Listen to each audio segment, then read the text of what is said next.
Hey, brave souls. Welcome to the Brave Evolution podcast. I'm your host, Chantel Hampton, and this is your boost of empowerment. The Brave Evolution is all about you being brave enough to dig deep and face the fears, face the ugly, and face the horrible cards you were dealt, and allowing those beautiful jewels deep inside of you to take root and to grow. Y'all, I have to say, these past few days have been pure amazingness.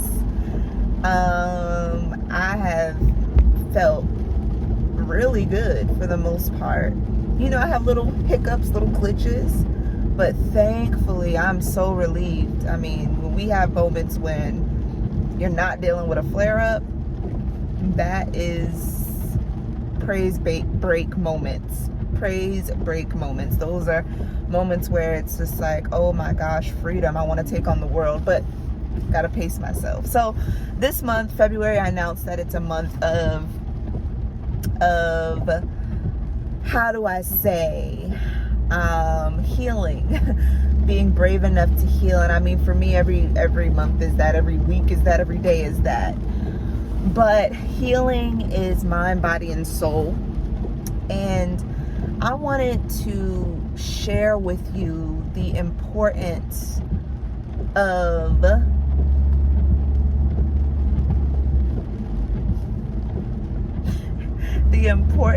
rejoicing in the good times, rejoicing on the good days, enjoying the good days. I know our last podcast and the last conversation I had with you all was me talking about being honest with yourself and being honest with those around you and taking moments for yourself to kind of restructure and regroup what it is that you do, what it is that you're about, and not being afraid to admit when something's wrong. So today I want to share with you the importance of playing and doing things that don't stress you out, and creating boundaries around yourself, because even in the honesty of you admitting like that, no, you're not 100% well all the time, people are used to you being a certain way.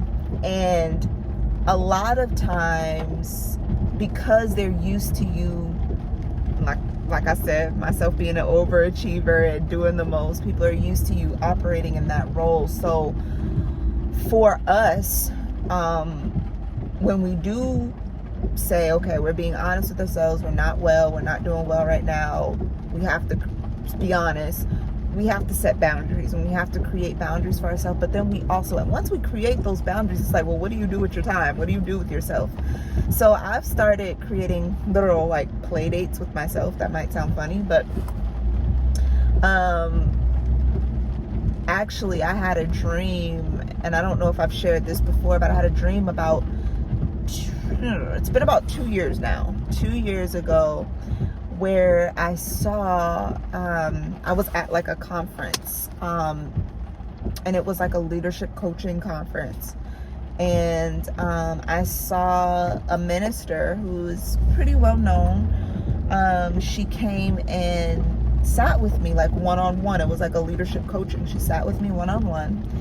And she said, okay, what do you want to focus on? And I told her in my dream, I don't want to work the same way I was working before. I want to become more efficient and work smarter and not harder. And I said, I need a schedule for myself. And so I didn't know what that looked like or what that meant. So she sat down with me as I'm telling her this in the dream, and literally like said, Monday is this day, Tuesday is this day, Wednesday is this day, Thursday is this day. And when I have dreams that I remember, and that are very vivid like this one is, I take it as a sign from God. I really do pay attention to my dreams, because I've been dreaming, and I've been a seer since, I was as long as I can remember, and I have really tried to be a good steward over that gift. And even if I don't fully understand what it means, I don't fully know the interpretation, I write it down or I record it and I go back and ask the Lord to reveal to me what he's trying to communicate. So in this dream, I really saw how, okay, there are specific days that I can work and be productive and then give me time to rest and have space. So in my case, it might be different for everybody else. In my case, I have technically 3.5 work days, 3 hardcore work days. Mondays are planning days.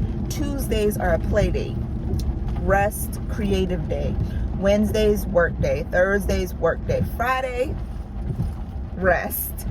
Saturday, I can play. I can do I might have to do housekeeping stuff. Sunday is my day of of course, worship, but I do start planning on Sundays as well. And then it repeats. So in that downtime, I have been able to learn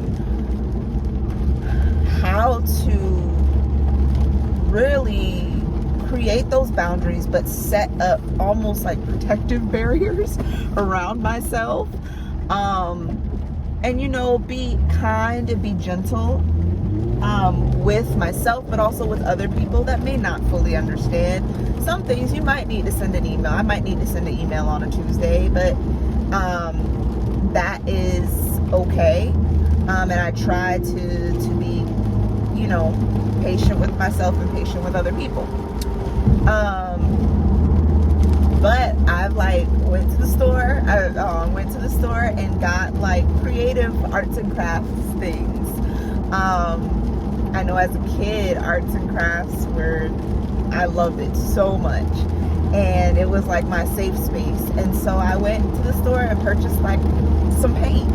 I got some stickers and just stuff that is fun, not anything that I have to sit there and stress and think about.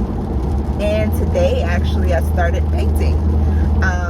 I'm recording this on a Tuesday, so I started painting a little bit. And when it became okay, I'm doing too much, because I have a tendency to keep pushing even though I'm tired. When it became too much, I was okay, let me stop. And that in itself is healing, and it's nurturing.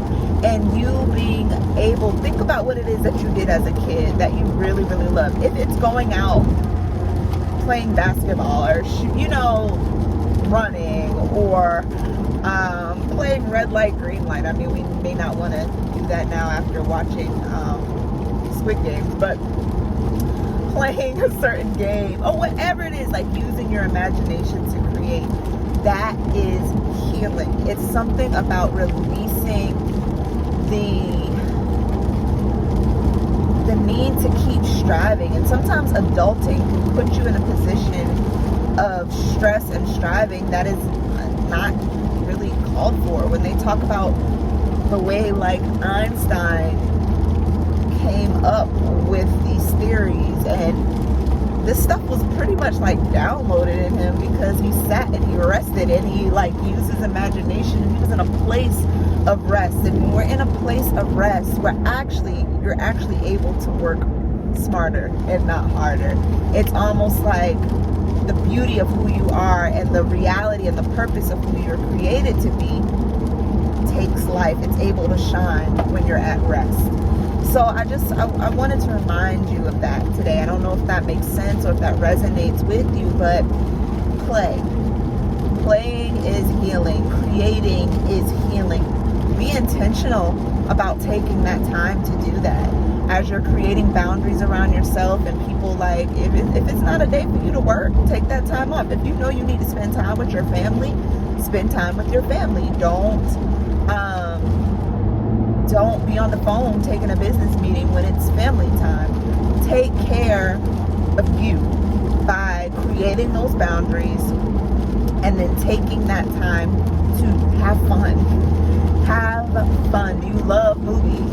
I mean, me, I love old movies, and I love kid movies still. I love Disney movies and stuff like that. That's okay. That's my time to be able to play and be a kid again. And I enjoy it. So, what do you enjoy? What do you really love doing? What do you find joy in and take joy in? It's in that place of joy that you find healing. All right, that's my little rant and ramble for today. But I hope that's encouraging for you all. Just have fun. Have fun.